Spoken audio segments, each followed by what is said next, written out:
Beginilah jika kawanan ikan tuna bermain sampai ke pinggiran pantai. Awalnya bapak ini terlihat panik ketika melihat sekawanan ikan tuna. Lalu teman dari bapak yang tadi menebar jaring dengan menggunakan perahu. Dan para warga yang lain ikut serta menarik jaring tersebut. Setelah jaring itu mengecil, ikan tuna pun terlihat jelas. Para warga pun tampak senang dengan rezeki yang mereka dapatkan.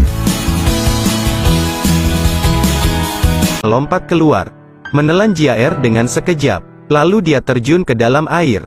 Joran itu langsung ditarik menjadi bentuk busur. Kita dapat dengan jelas menelusuri dalam gerakan lambat bahwa ini sebenarnya adalah seekor ikan lele raksasa dengan berat ratusan kilogram.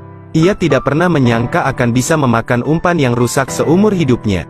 Saat tali pancing mengeluarkan suara mendesis, pria itu mulai berputar-putar dengan hewan raksasa itu. Dan pihak lain terus berenang menuju air yang dalam. Memancing di Amazon tidak memerlukan keahlian apapun. Selama dia cukup berani, ikan itu pasti cukup besar. Menurut pria itu, umpan ini direnggut dari putranya. Dia tidak menyangka bisa menangkap ikan. Tunggu sampai kekuatan fisik yang besar habis. Ikan lele besar yang telah melalui banyak musibah ini akhirnya diserahkan oleh pria tersebut. Namun perahu itu tidak bisa membawanya ke darat. Jadi pria itu langsung mengusirnya. Kemudian lanjutkan pencarian di sepanjang tepi sungai. Setelah trik yang dimainkan oleh Parkinson, seekor ikan besar tidak dapat menahan godaan. Yang muncul adalah lipstik. Sayang sekali dia tidak menggigitnya kali ini. Saat ini PHS pria itu tiba-tiba teringat. Mungkin gerakan kecil inilah yang membuat ikan besar itu sangat waspada. Pihak lain telah mengikutinya. Oleh karena itu pria mempercepat frekuensi menggodanya. Ikan lele yang rakus juga tidak mau melewatkan pesta dinosaurus ini. Lalu dia bergegas dan menelan umpannya. Ikan besar yang basah dan kesakitan itu berjuang mati-matian. Lalu saat dia menggunakan umpan palsu ini untuk menggoda, tapi dia tidak bisa sampai ke pian orang Indonesia melaut. Setelah air pasang surut, pantai ini penuh dengan orang-orang. Anda bisa mendapatkan tamparan keras hanya dengan sekali genggamannya. Ambil lagi dengan santai. Diperoleh lagi ikan kerapu biru. Tangkap hewan laut dengan gembira. Apakah kamu iri? Lihat. Ikan lain terdampar di celah batu. Ambil dan lihat. Dia mendapat ikan biru lainnya yang beratnya sekitar setengah pon. Ikan badut ada di mana-mana di perairan dangkal. Mereka bersembunyi di anemon laut. Tidak peduli seberapa rendah air laut surut. Juga berpegang teguh pada tanah airnya. Namun orang-orang yang mengarungi lautan tidak berniat merusak pemandangan harmonis tersebut. Namun saat bertemu dengan gurita, adik laki-laki itu segera mengambilnya.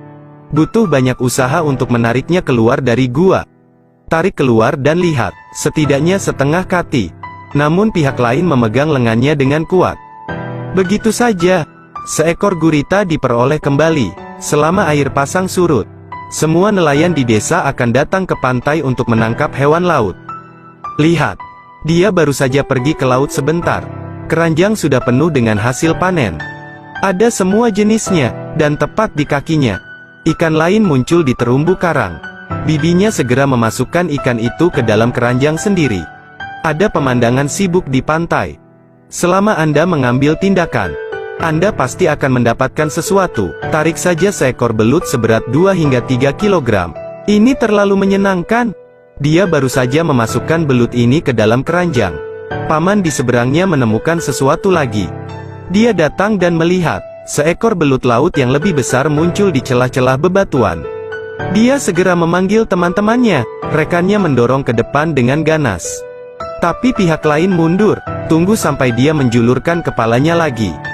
Tombak itu menusuk kepalanya dengan keras. Lalu dia menariknya dengan kuat, langsung mencabut separuh tubuh lawan. Tapi pihak lain menggunakan dead coil. Dia tidak bisa keluar dari gua apapun yang terjadi. Jadi dia mengambil parang dan tiba-tiba ucapkan salam ke kepala lawan. Kemudian dia langsung menarik lawannya dengan paksa. Dia tidak bisa mengabaikannya. Ini terlalu kejam. Dan untuk saudaraku, dia bisa mendapatkan belut belaut dengan berat lebih dari 5 kilogram. Dia tidak diragukan lagi adalah pria paling tampan di area ini. Dia memiringkan belut laut ini. Saya tidak tahu apakah itu untuk pamer atau karena dia tidak dapat melindungi binatang laut ini. Pada saat ini, Belut laut lainnya tiba-tiba muncul dari celah batu. Bagaimana dia bisa membiarkan kesempatan ini berlalu begitu saja? Melihat belut hendak masuk ke dalam gua, tombak itu meledak tepat pada waktunya. Namun pihak lain melepaskan diri. Melihat belut laut ini hendak melarikan diri, kakak menusuk tombak terus-menerus. Akhirnya menembus pihak lain. Orang tua itu langsung mengangkat pihak lain. Tapi pihak lain berjuang keras. Saat ini, adik laki-lakinya juga tidak menganggur. Dia mengulurkan tangan dan mengeluarkan kerang besar dari lumpur. Saya bertanya pada penonton,